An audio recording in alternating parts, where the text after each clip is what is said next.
शांतता पुणेकर वाचत आहेत. अगदी खरंय. नमस्कार बालदोस्तांनो, पुणे बुक फेस्टिवल आपणास ज्ञात आहेच.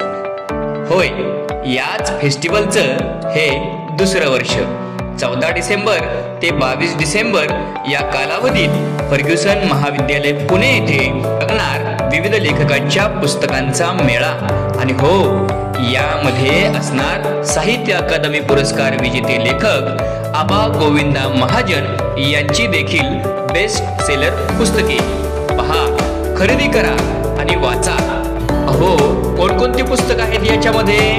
मुलांचं भावविश्व उलगडणारी हुर्रे, बिस्किटचा बंगला, ठोंब्या गेला मंगळावर, हिप हिप हुर्रे, आबाची गोष्ट, मन्हा गावले, टांगा टोली, लई मज्जा रे, अशी अनेक पुस्तकं या पुस्तक महोत्सवात खरेदी करा आणि या पुस्तक महोत्सवाच्या नव्या विक्रमात सहभागी व्हा.